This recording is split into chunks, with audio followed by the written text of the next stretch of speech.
All right, Don, what are we talking about tonight? Okay. Well, we need to talk about the shortage of bees, and we need more beekeepers out there to help fill the little niche.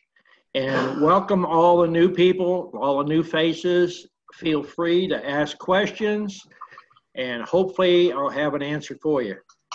And I've been out there busy making splits and putting packages in. I just came in about an hour ago. So I am loading my yard up, and hopefully, I'll get it filled soon. So the ones that are just joining us, we have a hands up deal on the chat here, and Mr. E will recognize you and let you in. That way everybody don't talk at one time, because an old man like me, it blows my eardrums up. No matter how your question is, if you think it's not important, if you don't ask it, you won't get an answer. So now's the time to figure out what you want to do. And don't wait until about 8:40 like everybody else does to ask all your questions. All right, looks like Paul's up first. Go ahead, Paul. Well, Don, I overwintered in double nukes. Yeah, double 10 frame deeps. I think I'm gonna try some with single deeps just to see how that works out. And I don't know, what do you think about that? Well, I have better luck actually with a single 5 frame than a double. A double, you just lose a lot more heat, and it takes more resources. They're going to go through honey a lot more. You don't need those great big clusters in there to start up a hive. If you got good genetics, a cluster the size of a grapefruit will bloom right out if you feed them. Yeah, you know, what I noticed also, I mean, I lost about 3 nukes, I think it was. I don't even know. But it seems like the nukes did better than my 10 frame hives. But yes, they will. I mean, they came through all right. They all had honey in them. But, you know, I slapped on some winter patties, not pollen patties, 2 weeks ago. And they seemed like they ate the whole patty up, but they still had honey in the frames. Mm-hmm. You know, so I don't know if do they like the patties better? Well, I don't know. I mean, it depends where you live, and if there's a flow on right now, if there's pollen, everybody, even people, they want the real thing. They don't want a substitute. So if you're putting a pollen patty on there and they're ignoring it, that tells me that you got a good pollen flow right now. Well, now we don't have any patties. I'm just wondering why they're going after the, not the pollen patties. I'm putting on just a regular winter patty because I didn't want them, you know, there was no brood. I mean, I had very, very small patches of brood because it's still too cold here. Well, did you treat your bees a couple times in the fall? Yeah. Are you using the vaporizer? I'm using the oxalic acid vaporizer? Yep. Yep. I should have treated them now, I guess, being that there was no brood in there or hardly any. But you know what? I was so busy the last 2 days, I didn't even think about it. Bees are not going to wait for us. Well, we are getting our convenience going. They're gone. And yeah. I gave away 4 swarms in the last, one, I got 2 calls on 2 different swarms one day and about 3 a couple days. I give them to students that's close by. If they want to go get them, they're welcome to them. Swarm season is starting all over. Yeah. Let me ask you this question. How often would you go into a hive? I mean, if everything is all right, you know, I can understand looking for queen cells, maybe, you know, for disease, but other than that, I mean, is there really a need to go through the whole brood chamber? Yes. Yep, sure is. First of all, springtime, bees do 2 things. They multiply, they store honey. And if you don't give them an extra room, you know, they're going to swarm. They're going to make queen cells. By going through them every 2 weeks, if you see a queen cell, that's the opportunity right there. Cut the queen cell, make a split. Because if you go around at your convenience, about 4 days later, you got bees hanging in trees. Yeah. All right. I mean, usually those swarm cells, though, they're on the bottom bars, aren't they? I mean, can't you just like lift the super, you know? I think you need one of those flow hives. You don't have to fool with that. No, bees they're getting smarter. They'll hide them swarm cells right next to the sidebar. If there's a little crevice, now if you put a lot of new comb in a hive, new foundation, and that throws that bee space off. So sometimes what they do is they make an extra row on that new comb, and that's where the queen will usually hide up in there, or she'll put those queen cells. So if you got drawn out comb and you're adding new foundation to it, put one between two that's drawn out. That way the bee space is going to be a little bit more regulated. But if you put a package in on all new comb, sometimes you're going to get 2 or 3 frames that's got double comb on one frame, and that's where they hide.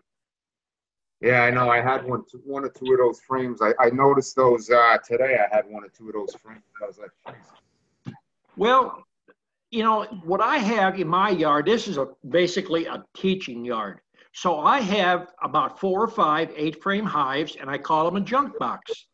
When I find a frame that has a lot of brood on it, and it's got double comb like that, what I usually do is I put it in the junk box. I don't know if I put it in and the I right shake a little garbage can, extra comb, extra bees in there. And what happens then is they make them some queen cells. Then I cut them out. Yeah. I put it in, there's only something brown there, though. Oh, yeah. That's nice. Oh, okay. I mean, it's full. I saw she moved hers up by her door. Oh. I gotta enjoy the view up here. Oh, yeah. Especially after the crap we've had. I'm like, He's talking. Who we got talking in the background? We on YouTube too? I can't see who it is. Everybody's muted. Someone has snuck in there behind you. Yeah, I guess so. All right, we'll move on to Anthony. Okay. Come on, Anthony.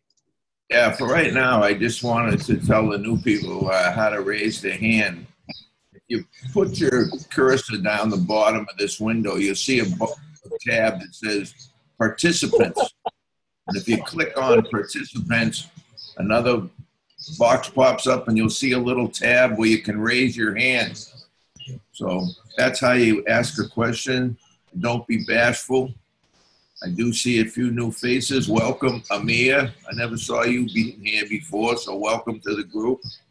Don't be bashful. Ask a question, all right? You'll find we're all friendly, okay? All right, you guys can go ahead. I had a question, but I forgot it already. So go ahead, I'll come back. If all else fails, you do this. That's what Yeah, Pat does. yeah, you can do that too. All right.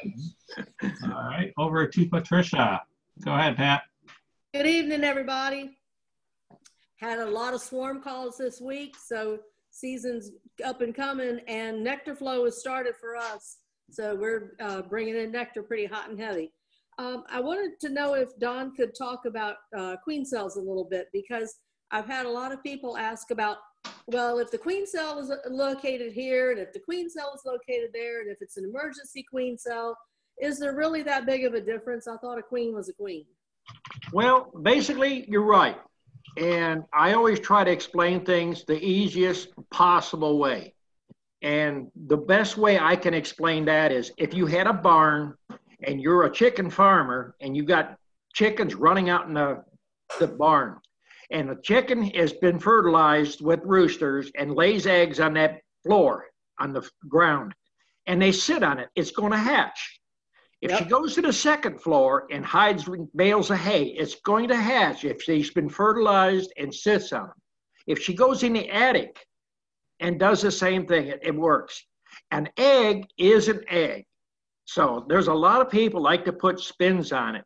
I've cut queen cells from all over. I've even cut one off the side of a box where I had forgot to put an extra framing. I made a split and I got busy and didn't get back, put a framing, and they built some bird comb there with a queen cell. And once you start cutting cells, the best thing to do is get you a really good sharp steak knife or a boning knife. And if they're setting too close together, just cut them out as a pair. Now, if you get more practice, you can stand them on end and come down on them. And when you cut them, don't try to just push down. Make short little sawing motions, and that gives you a good, clean cut. Another thing I do is I always rinse my blade after each cut. If it has any wax buildup on it, and that frame, the wax flexes, as a lot of times that queen won't hatch. So I hope that covers all the points that you wanted to make on queen cells. Yep. Never cut queen cells off. There's a lot of people in bee clubs that say if you got 10, 15 cells on the bottom of a frame, take your hive tool and just cut them all off. That's like taking $500 and just pitching it down to the ground. Yeah, I think the same thing. Yeah. I can't believe people kill queens. You don't kill a queen until you're sure that she's not needed anymore. Because I've got 3-year-old queens that are doing great. Right. And why kill them if they're still, good brood pattern and everything's looking good? If you raise your own queens, they're going to be better queens than if you buy queens. Yeah. If you buy grafted queens, we're trying to duplicate what nature does. And we can make several hundred a day or 1,000 a day, whatever time you got. But a natural drawed cell, those bees can see and feed that better than what we can take care of it. We're just trying to copy what they do naturally. But I have cut cells for many years. I have people calling me back, when should I replace this queen? It's laying wall to wall and it's 3 years old. And I have queens that run 3 to 5 years. Yeah. It's just like a young girl. The older the girl gets, she gets more experience. So 2nd year queen usually does the best. 3rd year, they start topping out, and then depends on if you're running honey or just making a lot of splits. We run our queens as long as possible. Now, if you have a queen that's making a small pattern, and I've had many a person come here and say, I need a new queen. I tell them, take the queen, shake some bees, put it in a nuke box, put the new queen in the hive, and then check. And most of the time, just changing foundation and putting her in a nuke box, that queen will automatically just start laying good again. Okay. Okay. Over to Tom, and Evie has a question, I believe. What if you're a beginner beekeeper, and what beehive should you use? A regular beehive or a nuke? If you're, a small petite girl or a lady, what I would do is start out with 5-frame boxes and do all mediums. They're very easy to handle. Now, if you're going an 8-frame hive, you might have to move the box. An 8-frame hive is going to run 100 to 120 pounds. So don't hurt yourself. Keep the boxes small, just stack more boxes. There you go. Okay. Answer your question? Yep, thank you. You're going to have Daddy build them boxes for you. They're already waiting for her. Good. All right, down to Chris. Go ahead, Chris. Hey, Don. I got a question about feeding. Right now, I'm in the mid-30s for the low at night, and somebody told me, you can just go ahead and start feeding, but everything I've heard from the Facebook group says that's not a good idea. So what temperature should I look for? Like the 50s, high 40s to start feeding? Well, that depends on if you put a package in, where you live, if you have a nuke or if you have a hive. There's a lot of variables in there.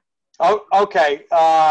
Yeah, they're packages, but I had all my equipment from my previous bees, including they went into 10-frame deeps each package, and they each got about 2 frames of stored sugar from the previous bees, and probably just about every frame had pollen on it. So it was that, and then I put powdered, I put the granulated sugar in there. Where do you live? I'm in New York. Okay. All right. If you put a package in a 10-frame hive, how many packages did you buy? 3. All right. If you took 2 of them and put them in 10-frame boxes with what you said you had, and took 1 package and put it in a 5-frame nuke, Which one you think is going to build up a lot faster? The 2 in the 10 frame? Nope. 5 frame. We start everything out in a 5 frame because if the bees can't build enough heat up, they're not going to start laying. So in a 5 frame box with a package, you got a lot of heat right away. They're going to start, really expanding out. Gotcha. That mama can't lay if his temperature is too cold. And as far as feeding, if you got frames that's got honey in there, there's nothing wrong with putting a draw it out frame with honey. If you have honey from the previous year, you could take a squeeze bear and turn your frame sideways and just squeeze about 4 inches across the top. Let it go down into the cells, put it up against your cluster, and that gives you a jump start. Yeah, that's kind of what I did. Okay. But next time, put them in a 5 frame. Yeah, I've got to build some of those out. I got to make some. I hope you're not running screen bottom boards in New York. Yeah, I got screen bottom board, yeah. I'll put you on my list to save some bees. All right. You're going to tell me you got an insert to put in there too, right? What do you mean? Is like a sticky board kind of thing? No, the people that get screen bottoms, they have a little insert they slide in there. Once you do that, you end up getting beetle larvae up there. You get a small, you got all kind of stuff, wax moth eggs, everything. You mean like a inner cover? Is that what you're talking about? No, inner cover goes at the top of the hive. I don't have anything other than a screen bottom, and like I say, I have an inner cover, but I haven't had a beetle problem. Well, I mean, if it's working for you, go ahead and do it, and let me know how it does at the end of the year. I try to tell people, think about the woods. If you don't find it in the woods, in a natural tree, you don't need it. I run a lot of hives here, and Tom walked around and looking at some of the stuff I do. I don't run metal on none of my hives. I don't run screen bottom boards, and I don't run queen excluders. And I run a lot of vent holes in all the boxes all the way up. Gotcha.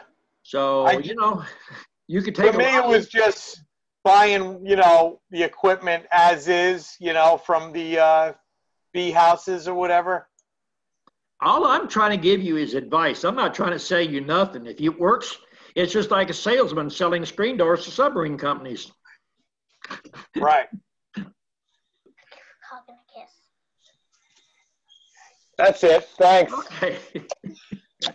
Okay. Over to Ernest. Go ahead, Ernest.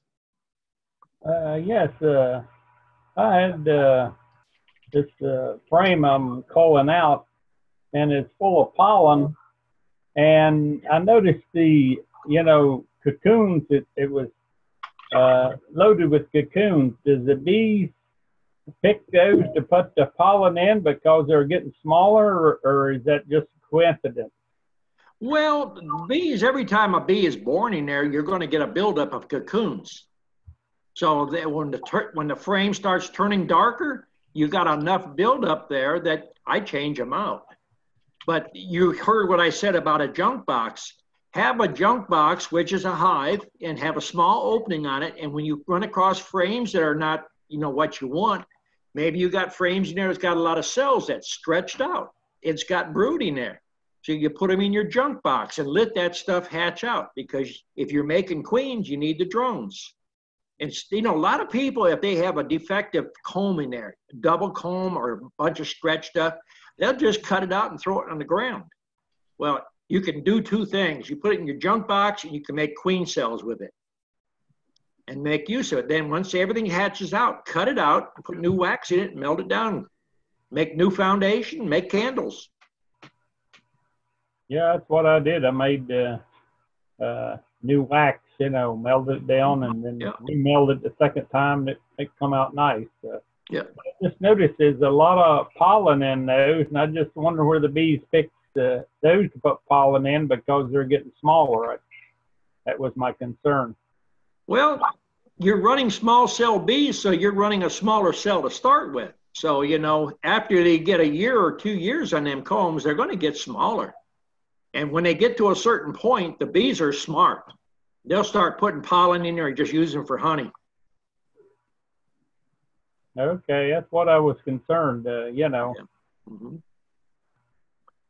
But things are going good. I looked at those videos today, and I really got some good videos with the GoPro. There you go. You'll make me famous someday. Yeah, you're right. You're already famous. Shoot. Okay, that's all I have now. Okay. Thank you. Okay. Over to Bill. Go ahead, Bill. Hey, Don, can you hear me? Yeah, we hear you. Last fall, I had a hive that I lost to hive beetles. It got slimed out, so I took everything out of it. It did a lot of honey stores, and I just froze them just as they were. I've got them in my freezer now. Can I salvage those frames that I want the comb? Can I take? No, you're not going to do it. Where do you live? I live in Southern Illinois. You don't have fire ants up there, so you're not going to be able to save them with fire ants. If what I do, I had in the last 5 years, I think I had 2 hives that I just the students work these hives, so I don't work them much myself. Just other than teaching, then I turn the students loose on them. And there was a couple hives that got slimed like that. We have fire ants. So what I usually do is I go out and I'll kick them or I'll stir them up and I'll lay a frame right on top of it. Then fire ants will come up into that frame, they'll eat all that slime up and they'll clean that wax up. They won't eat the wax, but they'll clean that frame up. But if you set the frames out, if it's slimed and it's really runny, I doubt if the bees will resalvage any of that. They won't touch it. The ants will eat it and clean it up. Okay, because some of the I wouldn't put it in the freezer. Some of the frames were completely full of honey and it was capped. And if it's capped and it's not real watery looking and running out, I would set it out, let the bees clean it up. If they want it, they ain't gonna take something that they don't want. Right. If they clean it up, what I would do is then just air them out and then put them in on a new package or put 1 frame at a time in the hive. Okay, that's kind of what I was after there. That's all I've got. Thanks. Okay. Anthony. Yeah, Dawn. If I was to try making queens the easy way, where you cut out the 2-inch piece of comb and then just flip it up and put it on top of 2 top bars, right? Mm-hmm. Yeah. Do they, when you do that, don't they typically attach that to the top bars as well? Yep, that's what they'll do. Yeah. What if you want to make some queen cells? The easiest way to get you a good sharp box knife, and then take a frame pretty much out of the center. That way you know you got nice fresh eggs and new larvas. Cut you a 4-inch strip right off the bottom. And then as you cut the cells basically in half. And then stand that back in the hive, and they'll draw back down queen cells from it. That's just similar cut to what they do the OPS method. Yeah, just cut 4 inches off the bottom? Well, you could do about 2 inches if you got brood all the way to the bottom. Most of the time, it's up about 2 inches. They don't put brood because if you got a hive that they're not really strong, they're not going to make brood all the way down. But I'm confused now with what you just said. Well, we're talking 2 different methods. You're talking cutting a strip out. I'm talking about leaving it in the frame and just cutting the bottom part of it off. But cut through the center of the cell. Cut through the centers, yep. And then they'll make queen cells off of that? Yep. Yeah, that's much easier because I was thinking once they attach, if they attach the 2-inch strip to the top of the bars, how the hell do I pull it? Well, there's a lot of ways to make queen cells. You could take a frame, cut off about 2 inches, and just cut pyramids upside down. I saw that. I saw that method in the one with the thumb and all. But I like the one about cutting the cells right in half. That's even easier than putting it on top. Well, the one that I'd done a video on is I was back there grafting with younger guys. They was like in their 30s, and 2 older men come in. They was up 60, and they was saying, well, that's fine for these young guys. They can see. And I said, well, how many queens did you want? And they said, well, at least 5 or 6 a week. So I just cut a strip out and I pushed it down on the cell bar. And I showed them, there's the easiest way right there. They Yeah. come back 2 weeks later and they said, why hasn't somebody showed us that? That worked. We had half of them take. Yeah. I mean, not to buy all this equipment and stuff. Do it as easy as possible. Yeah. All right. Because I was just thinking of the 2-inch strip method. Once they attach it to the top bars, how do I was thinking I'd have to pick up 2 frames to try to look in there and see if they're building cells or what they're doing. But well, there's a lot of ways to make queens. It just depends. Yeah. From what I've seen, I don't think you need more than about 3 to 5 queens a week. Yeah, I don't even need that many. Well, all you have to do is go in the center, cut you a plug out, a 2-inch plug, and just turn it vertically between 2 frames. Yeah. They'll give you some cells. I got it. Everybody wants to take something that's so simple and try to make it so difficult. Not me. As easy as possible. Not me. I'm looking for the easy way. That's why I like your 2-inch strip method, but now I like what you said tonight even better. So, yeah. Okay, that's good for me for now. Go ahead. All right. Let's see. Paul, go ahead. Don, I have all my bees are in my top super that I left on for the winter in a medium super. Can I reverse that, put it on the bottom? Why not? And then what? I just wait for them to move up into the deep and then I take that super off again? Yeah. Okay. Bees don't care whether you use a shallow, medium, deep, or jumbo, or whatever you want to use. They naturally move up as they consume the stores. Well, let me ask you this. What happens if I don't reverse it? Will they eventually move back down? Sometimes they will, sometimes they won't. A lot of times they won't move down. They'll make a bunch of queen cells and leave. Even though the 2 deeps are totally empty? Yep. Yeah. You know, I wanted to come see you this Saturday because I'm going to Atlanta on Wednesday, but all my packages are coming on Saturday. Well, so I'm leaving Friday to come back. All right, that's all I have. Okay, Patricia. Yeah, hey. Well, I wanted to answer your question about reversing the hive bodies. In the summertime, the queen will move all over the place, wherever she wants to. But in late fall and in early spring, they have moved to the top box, consuming the stores, like Don said, and they won't go back down. And so what you're doing is you're wasting time with them. You're losing weeks by not, it speeds things up to reverse the hive body and put that she's in on the bottom, because they'll fill that up with brood and she'll move up and fill that up with brood. And so it just speeds it up. You could wait till midsummer and she might move around, but like Don said, more than likely she'll abscond because she thinks she's out of room. They don't see the bottom boxes at all. So that's, and then the guy that was talking about the screen bottom boards, this is something that's been on the Facebook page a lot in the last couple of weeks, and people are running screen bottom boards, which is great. I run screen bottom boards where I am, but oh, it's going to be cold tonight. So they go get their IPM board and shove it into the box to close up the screen bottom board because they're going to save their bees. You cause more disruption in the hive and more problems by doing that, because they're used to that ventilation and they've adapted to that ventilation, and suddenly you cut off their airflow and all the condensation from their breath builds up, falls back down on them. A cold, wet bee is a dead bee. That's why we don't put liquid stores or liquid jar feeders inside the hives in the wintertime, because if that stuff drips, you got dead bees. And so that IPM board, it's an integrated pest management board. It's got a 1-inch grid painted on it, and that you spray it with Pam, the cooking spray Pam. You slide that in, you do your treatment, whatever you're going to use for mites. When the mites fall out, you count how many mites are in a 1-inch square, and that gives you, and they're saying right now, any more than 4 in that square is 4 per 100 bees, and that's a high mite load. So that's what that IPM board is. Any other time of the year, store it in your closet, put it in your garage, whatever you want to do, but do not go out on a cold night and shove it in on a screen bottom board thinking you're helping.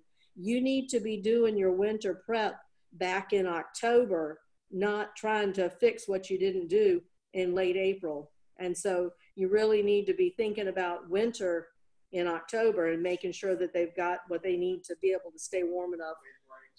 My most important feature in my apiary is my north windbreak. I'm in the middle of a field. We own a land out here. And so I've got my bees out in the front yard and I have nothing around me but fields. I put up a, what is it, about 30 foot?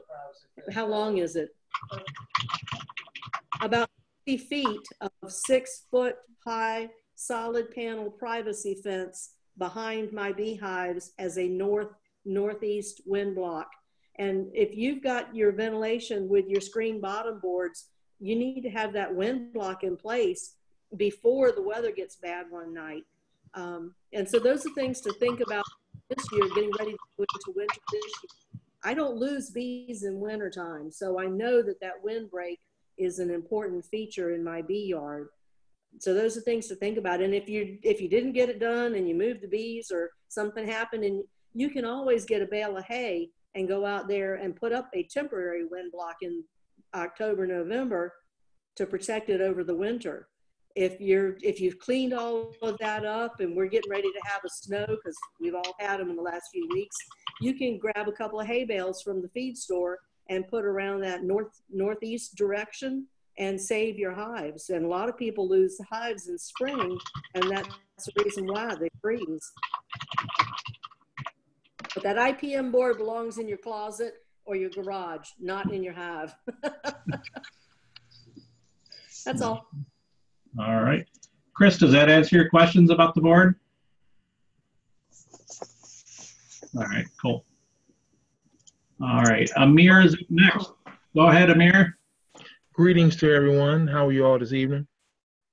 I'd first just like to say thank you for getting me in on the chat. I'm a beginner, and I'm supposed to be getting a package at the first of the month in May. I've got 3 nukes and an 8-frame that I just bought to put together. You just answered one of my questions on how to start that one package in the 5-frame instead of the 8. My thing is, this morning I saw my neighbor spraying Roundup in the yard. Okay. Whereabouts you live? I'm in Maryland. I'm in the suburbs. There's a lot of wooded area directly across the street from me and behind me. These are some new neighbors. We have some nice sized yards. They just moving in, they got kids and getting the yard together and things. So I saw them out there today squirting a little bit in the sprayer, but I don't use insecticides in my yard. One thing you could do is go over there and tell them, you know, look, that you're a beekeeper, that the bees are endangered right now, and a lot of people that using pesticides don't realize that they're killing bees. Mm-hmm. Now, you can mix up salt and vinegar and spray it, and that's a natural herbicide. Mm-hmm. And that way, they're not going to kill your bees and say, you know, you're looking out for me. I'll make sure you get some honey. And Right. if you got people in the neighborhood that has swimming pools, stop and talk to them and see if they're treating with chemical. And, you know, they're using a chlorine. And Okay. that won't bother your bees as bad as if they change to a salt treatment. Mm-hmm. The bees will go there because they want the salt. That's why I done a video on a simple salt block in your bee yard. If you got customers coming in your yard in the summertime, they get out of an air-conditioned car and they come over to visit you or buy some honey from you, and the bees are landing on them. Mm-hmm. They get all freaked out. And all the bees want is a little salt to help with carrying out their honey. So by setting a plain, ordinary salt block in the back of your property, the bees will get to it. And it helps with your neighbor's situation too. Okay. Okay. Another thing is, I think, according to the club here where I'm at, the flow starts to occur here probably towards the end of May into June, probably starts to slow up in the beginning of July. My question is, this term called the dearth, how do you go about feeding when you get to this point? I guess when the flow ends, and then I guess you're preparing coming into that period of time? Well, if you're trying to get your honey, try to pull some of your honey off that's sealed, that's capped. You could do a frame here and a frame there. Get that honey off, and then just plan the first year of feeding. Okay. Once, you know, if you belong to a bee club up there, most of the bee clubs, they have older people that's in the bee club that will tell you, you know, it's about time the honey flow is winding down. Mm-hmm. And if you're trying to build numbers up, you want to feed. We feed until the bees won't take it no more, because we're trying to make bees.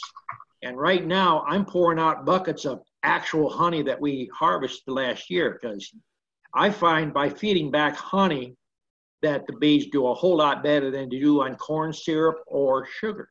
It's got more of the natural things that they want. They build up faster, especially if you're putting new foundation in. Okay.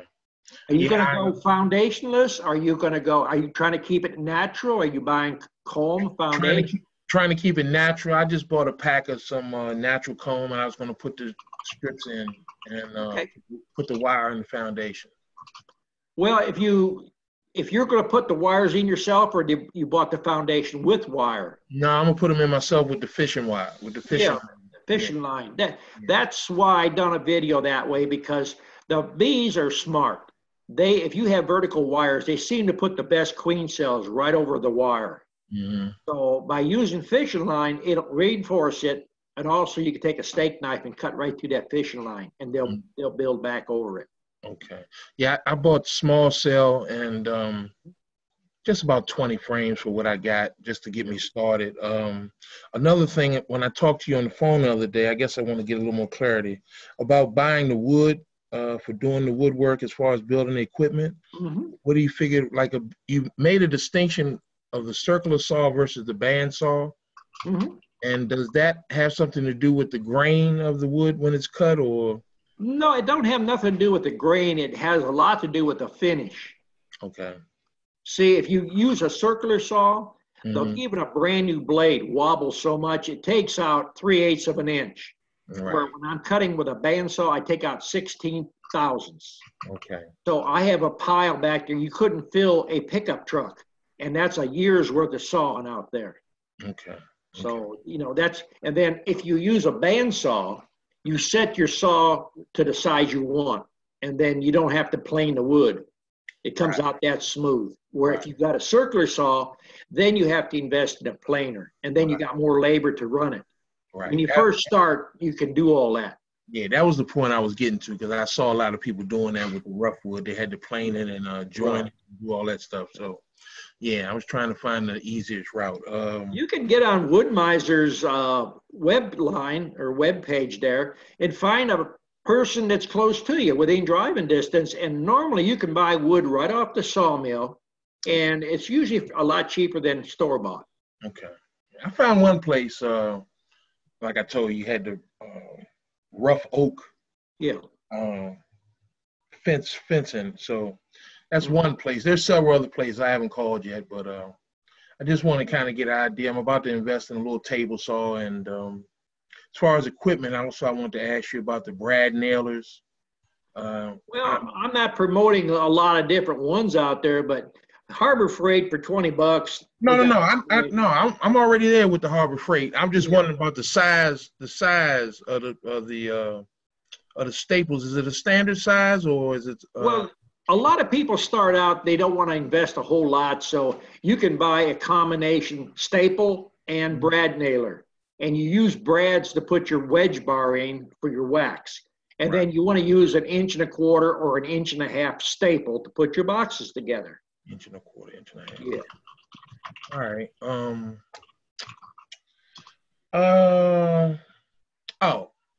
How late is it, or how much, or how long do you have to install bees or take nukes in? As far as where we're at this point in time in the year. You mean to set them up? Yes. There's a guy in Washington, D.C. buys nukes from me in September and overwinters them. Right. Now, getting back to your wood, you know, there's a lot of places that people don't even think of. Mm-hmm. Every town has a place that's called a glass shop. They sell 4x8 sheets of glass. Well, they throw those boxes away. They have to pay to haul them to a dump. There's a piece of 3/4, 4x8 sheet of plywood on the bottom. There's a 12-inch band of 1x12 goes around it. Now you're going to have to pull nails out and clean it a little bit, but free wood is free wood. Right. Another place is insurance companies. Call several insurance companies. Whenever they have tornadoes, wind damage, they board up houses. They tear all that brand new plywood off. You know, if you watch my videos, I try to be cheap, teach people to be more frugal instead of blowing a lot of money. I had a lady stop here today to pick up some packages from me, and she wasn't on the list. She just called, asked when we'd have them. I said, well, they're gone. But there's a lot of stuff out there that most people, the way she wanted to start, she wanted to buy a nuke and then going to go out and buy an extractor, and she never even had bees, no experience at all. And I said, I don't want to be ugly. I think what you need to do is just find somebody local, buy a couple quarts of honey. You'll be $3,000–4,000 ahead. Because by the time she buys a suit, all the stuff that she needs, you've got a lot of money invested. Yeah. I went to a little yard event last week here with the club, and they just encouraged me to put on a net, right? I didn't want to, but I noticed some people fanning bees while they were examining the hives and fanning their faces like this and doing stuff like that. And they had like 3 hives open at one time and just showing and examining. And some of those bees started to get a little agitated at one point.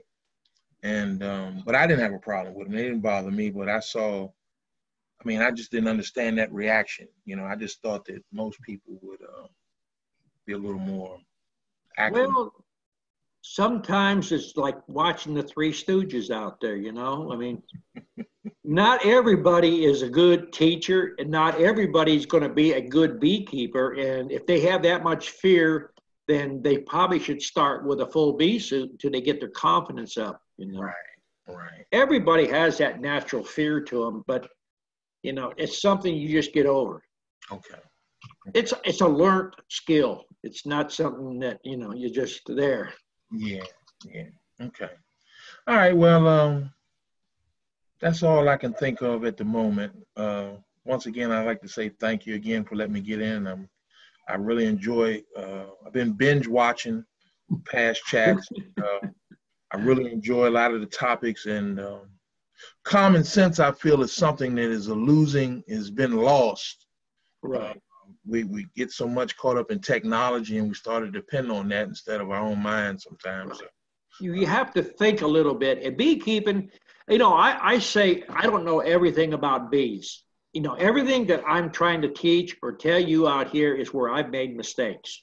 So, if I can save $1 by helping you, and then you pass that information on, that's how we're going to save bees, not buy all the fancy gadgets and stuff out there people want to sell you. Right. You don't need to buy a lot of that stuff. I mean, I have got a guy come over and bought some bees, and he uses rough wood. I mean, he uses full 1.5 inch wood, and he cuts it and just end nails it. You don't have to have fancy boxes to keep bees. They've been living in trees for years and years. Right. I got you. Well, thank you. That's all I have for now. All right. Okay. Chris Papert, go ahead. Hey, Dawn, how are you? Okay. Hey, I followed your tip there. I went to the Sherwin-Williams and picked up a couple of gallon of paint for $5. Just asked the guy if they had any paint that they weren't going to be selling or was mixed wrong, and he had palletfuls. He wanted to sell me the whole pallet. Hey, here you go. I couldn't store it. But anyways, I wanted to say something to Anthony. I found a website that's called OTS. It's actually, they have a couple YouTube videos. It's called On the Spot Queen Rearing, and they notch the cells, just like you said. Instead of cutting it out, they just notch it and push it down with their hive tool for the last 1/3, and they'll build queen cells right there as long as there's an egg or a young larvae in there. Different idea. There's a lot of YouTube videos on, just look up OTS queen rearing and you'll find it. Just a tip. Okay. All right. Anthony. Yeah, thanks for that, Chris. I have looked at OTS and, all the methods, and thanks for that. And I was just going to go back to what Amir said. We went out there, they wanted them to wear a veil. If you've seen my videos, I'm okay to work my bees just the way I'm sitting here. I wear shorts, I wear this tank top t-shirt, and I don't really have a problem. But what I do is I do wear safety glasses to protect my eyes, because if the bee goes into defense mode, the first place they're going to go is to your eye. That's why everybody posts pictures in Facebook with their eyes swollen shut. And the next place they're going to go is for your mouth. And that's why you see them with the fat lip. That's when you talk back to your wife. Well, that too. That's why you should get a nice Asian woman like I did. But I think bees instinctively know from millions of years of evolution, if they feel threatened, they know to go for the eye of the predator. And then they know, they also associate the carbon dioxide with the bear and predators. That's why they go for your eyes and they go for your mouth first. So when I see these people that show pictures with their eyes swollen shut, I'm wondering why the hell. I should, wear a veil, or at least wear a veil if you need one. But even if you think you don't need a veil, I recommend at least wearing glasses. You only got one set of eyes. You need to take care of them, right? Let me just comment on the glasses, because bees, they get excited real easy. And if I have a student like Tom wears glasses and Wayne wears glasses, if you can't see without your glasses, I suggest a student put on goggles over the top, because what happens is a bee will come up by your eye and they get behind your glass, and then they flutter back and forth and they get mad and they get frustrated, so they'll sting you. That's the reason a lot of times they sting you. But I don't think carbon dioxide, really, they attack that, because I'm out there with my mouth running all day long, 12 hours a day, and I very seldom ever get one in my mouth. And I think Tom was blowing on bees on a frame or two. I've had several ones there, and it's like Anthony's putting a banana peel or bananas on top of his hive. And I've had people come and say, if you have banana in your breath, they're going to attack you. It's a pheromone. There's a lot of wives' tales out there. Well, the banana triggering defense is definitely a myth. It might smell like banana to us, but it has other components in it and compounds that make it unique to the bee. It smells like banana to us, but it don't smell like banana to the bee. 'Cause I'm out there doing it with no protection, and I don't get stung, and neither does my wife. So that was it. We got Matt and Pat, so we'll let them ask a question. Thank you. Matt's having lunch. All right, Matt, you're up next. Hi, everybody. Just to follow up on what Anthony was saying, we're out painting in the backyard, and yeah, that's where I got stung. Right there, going for the eyes. But I guess what my question is, we put out some swarm traps and went and checked on them this morning. I think we're planning on picking them up maybe tonight, maybe tomorrow night. But went out there were 2 swarm traps at one location, and on one of the swarm traps was another swarm. So we got 3 swarms from 2 traps. So what ended up doing is putting I had a 2-frame box, and it fit in the tree right underneath where the top swarm trap is. And so I put that underneath, and my wife found the queen. So we put the queen in a queen cage and put it in the 2-frame nook in the back down at the bottom, because we couldn't fit another frame in there the way it was. And we left it that way so that the rest of the bees, we tried to put as many of them as we could in there. But there's still some bees around, so we left it there for the remaining bees to come in. I'm assuming that they're probably all in there. But I guess what my question is, do I have any concerns about leaving the queen in that cage down in the bottom of that nook box? I mean, it's only going to get to 66 tonight. At 56 tomorrow. 56 tomorrow night, and I was wondering if there's a concern with that. Well, if sometimes in a swarm, if it's been out in a swarm very long, it's more than likely mated. But if you cage a queen that hasn't been mated and she sits in the cage too long, then she might not get out there to mate. And then you got to watch how you handle a young queen. This queen was very large. I think she's mated. That would be my guess. All right. So, you know, I assume so. She was big. Yeah, she was. Well, looks like she's laying. Well, why would you want to cage a queen unless you had multiple queens in a swarm? I'm sorry? Why would you cage a queen unless you had multiple queens in one swarm? We were trying to get all the bees to go to the new box. Right. You get the queen, and whatever bees is there, then move it. If there's multiple queens, they'll find that another box and they'll go into it. You're never going to get all of them. You do more harm by caging the queen. Okay, so, you know, now that the queen's in the box, she's going to stay? We don't have to worry about that? Well, there's no guarantees, but usually when you have at least a handful or a double handful of bees with a queen, they're going to stay. Now, when you get back to wherever you're going to relocate them, I like to put a frame of honey in there. I try not to use brood because if you don't have a big enough swarm, the bees not covering the brood, you're going to get chill brood. Right. And are you using a French cleat on your swarm traps? Or are you putting sticks up there to hold them in place? We just... You use a strap. Yeah, like a tie-down strap. You need to look at the video where I do a French cleat. I've seen that. I've seen that. I can take a box, walk up, change out that box in 4 seconds, walk away with the box full of bees and put a screen over the opening. I have seen that. Yeah, that's a good design. And you don't have to take the piece off the tree. I mean, if worse goes to worse, you lose a little piece of wood. But it's made for convenience. Right. The only concern I have with just that here in Louisiana is the wind. And, you know, we get storms and such, and I'd just be worried that would get... I have a 5-frame box hanging in a tree, and we had trees blow over. And that thing is still in the box, and it's still on the tree. And it's quick to take off. Okay. I mean, you have to do whatever you do you feel comfortable with.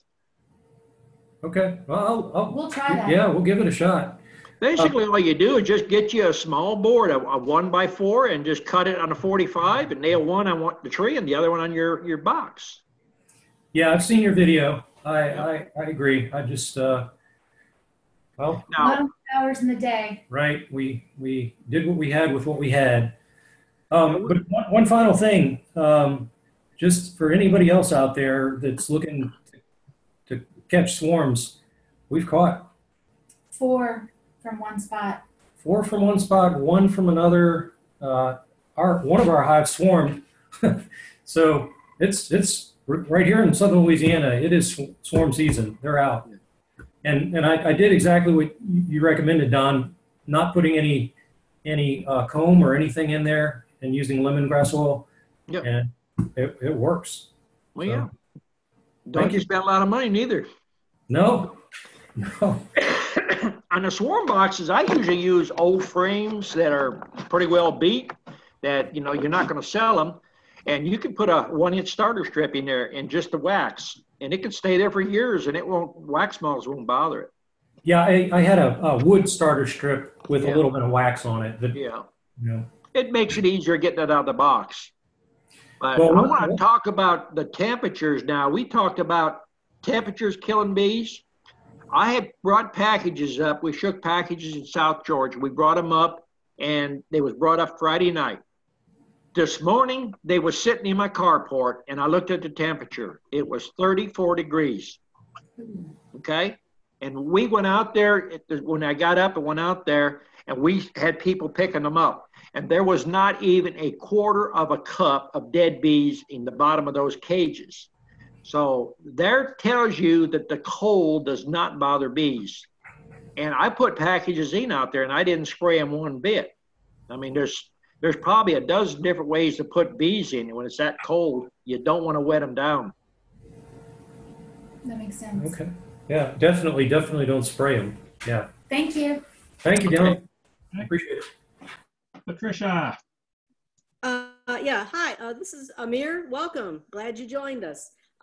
Just one thing about most bee groups, if they're having a field day, they are going to require you to at least wear a veil. So pick up one of those cheap mosquito net face guard things from Walmart if you don't want to invest in protective equipment for use in your own bee yard. But also, everybody has a different comfort level. I've been doing this 12 years. I wear a full suit that covers me from head to toe and boots. I put it on in my house and I don't take it off until I come back inside my house. I have calm, happy bees. Leon works them in shorts and flip-flops and a bee jacket. It's your comfort level. It's not, my bees are calm. They're not aggressive. I don't like getting stung. When I get stung, I look like you do. My face swells up and then it sags and I can't stand it. It makes me sick for a week. So that's my comfort level. I don't want them in my ears. I can't stand that. So, you know, everybody's a little different. Don't laugh at other people just because they wear a suit. Because trust me, my grandkids think I look like I'm going to be doing a moonwalk or something. I don't laugh at anybody. I mean, I have people come here and they say, do I need to wear a bee suit? And Tom probably asked me the same thing. The only thing that I require is if you have to wear gloves, you don't wear the gloves that they sell. Because I run a commercial yard and you cannot wear those. You spread disease that way. You can wear the latex ones, the blue latex. We use the 5 or 7 mils here. And if you don't want gloves, that's okay. But especially for new beekeepers, that veil is quite helpful because you don't ever know what somebody's going to react when they aren't used to those bees coming out of that box. And you know, you got some little lady that goes streaking across the yard squealing because the bees in her hair. Then that veil, I do field days here all the time. We do bee classes and stuff, and I don't let anybody come with any less than a veil for just that. Have you ever seen anybody come out of a bee suit, a full bee suit in less than a minute? Yes. My daughter did because there was a hole in the shoulder and we were pulling honey supers and the bees were just going right in the shoulder and she had a whole veil full of bees. So yep, I've seen all kinds of things in 12 years. It's great entertainment to be in a bee yard. Oh yeah, definitely. Yeah, but everybody's comfort level is different. So just whatever, you know, everybody's comfortable wearing, it doesn't matter. The bees don't care. I do like the vinyl gloves, especially with other people coming in the yard. But if they don't want to wear gloves, I don't care because that's their hands getting stung. But when they get in your hair and you're not used to it, it can put you into panic mode and you don't even realize it because, you know, you've never had it happen before. So, okay. All right. That's all. Okay. Back to Amir. Go ahead, Amir. Yeah, thank you for that, Pat. I was under the perception that was the reason why they wanted, you know, just because we were basically all newbies, and I understand the general protection issue. One more question to Don I had. Say, for instance, hypothetically, I'm just starting off with one package. I plan on hopefully getting up to maybe 10 or 20 nukes. And would I be able to do that by the time the season's coming to a close at this point, starting at this point? It just depends on how fast you want to build. If you want to build and you got the available wood that you can build, I have a man that bought some packages from me, and he made honey the first part of the year, and he split on each 3-pound packages. He made about 9 splits during the summer. Okay. But you have to feed. You know, you can't depend on what's coming in. Right. If you're feeding, you can multiply. Okay. Okay. Stay on the 3 to 1. Feed them at least 2 to 1. Okay.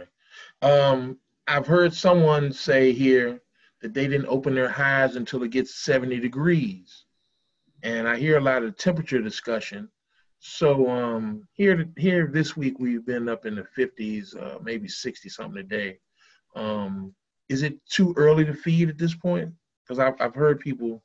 Well, if you mix a thick enough syrup and, you know, you shouldn't have a problem on packages. You're going to have to feed them. Right. Okay. Just as long as it's not running out. It's thick where they can. How are you going to feed them? With an entrance feeder or a hive top feeder? I'm gonna probably have to build a hive top. I've got your plans, so okay. I don't know. I've ordered a couple nukes from Man Lake. I don't know if they match up with those exactly, but well, the only problem with Man Lake is they try to build their boxes a little different, so you have to buy everything. From them. Standard 8-frame box is 13 3/4, and they built theirs 14. 10-frame hives are 16 1/4. Okay. They built an off-size. Their nukes are just a little bit different than a standard nuke, so I think it's just sort of you buy their stuff. Okay. I used to build my own frames, but it's not economically feasible. Okay. I mean, we buy them by the pallet now, so I can buy a pallet or 2 pallets and come out cheaper and just teach rather than spend my time nailing with air guns, you know, nailing together. I got you. Okay. All right. Well, thank you. That's good. Okay. Pat. Yeah, the Man Lake hives and Brushy Mountain hives and Dedant hives are all just a little bit different. And so if you buy them from different companies over the years, they won't line up quite smooth on the sides. So you kind of have to adjust them. But the important thing is when you're putting your frames in, make sure they're the same distance from the outside wall and push tight together and centered front to back. And that will cut down on a lot of burr comb and different problems that you can get with the box being a little bit bigger, because it's supposed to hold 10 or 8 frames or 5 frames, whatever you're going to put in there. And so if it's a little bigger, you're going to have extra space. And so I use my finger on either side of the box to measure the distance from the wood to the frame, and so that it's centered both ends and square. And that'll cut down on any problems you could have from having the outsized box. Now, most people don't realize it, and even some experienced beekeepers, she's talking about an inch there, and you have to center your frames.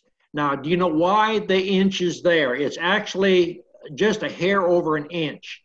It's so that you can center the frames, pull them apart, and set a queen cage between them. That's what it's designed for. And most people don't know that. They say that, you know, they'll push them to one side or the other.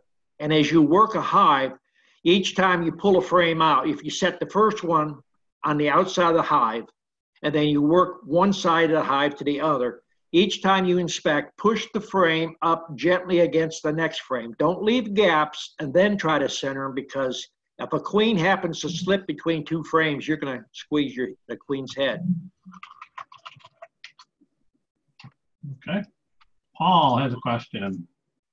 Right. Well, this isn't my question, but just getting back to what Don said, I tell you, I'm always worried when I'm pushing my frames together that there's always that one frame that the comb is a little wider, and I'm scared that I'm going to squish the queen in there. I tell you.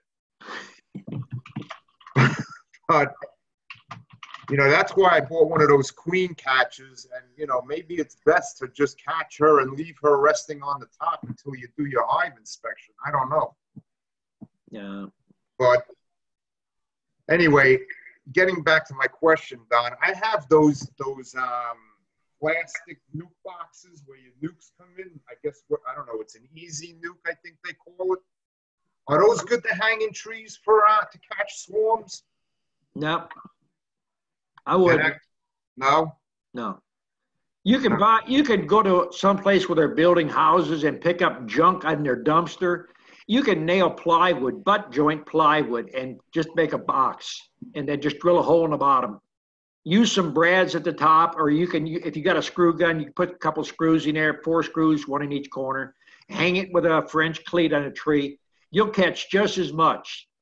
Those boxes they're way too big to start with. Now see, size of box means a difference. When we ship our nukes out, a standard box is supposed to be 9.25. We make ours for shipping 8.5. That way the frames fit in there a lot tighter and they don't have that side motion, slop back and forth, and you don't kill your queen. So I use basically a shipping box is made out of wood. All right, I just had a few of these laying around, so I figured if I slap them in a tree, you never know. If you got them laying around and you don't worry about them, put some frames in there, hang them in a tree, and put a little bit of lemongrass in there. It ain't going to hurt nothing. Yeah. All right. There's no weight to them. They'll blow off of a tree if you don't put a strap around them. Yeah. All right, thanks. Okay. Robbie, you're up next. Hello, I got me a nice drill. Put my drill holes in 1/4 inch. Is that big enough for the holes? The holes for what? For a nuke box? For nuke or I got 10 frame box too. Yeah. I think I would be using for like if you wanted to make a queen castle or something like that, I'd use at least a minimum 3/4. 1/4 inch ain't big enough. The quarter inch or the quarter size drill, it'll go up to a 1/2 inch. You can get auger bits that'll go all the way up to 1 inch. They'll work in it. But the hole size needs to be at least 3/4. Where can I get bigger drill bits? You can go to Harbor Freight and buy an assortment. They're about $6 or $8. They got from 1/8 all the way up to about 1 inch or 1.125 inches. And right. Your drill that you got right there, your hand motor, that'll work in it. Thank you. Okay. All right. One in the back and in the front. Is that good? If you put one in the back, then put a screen over it.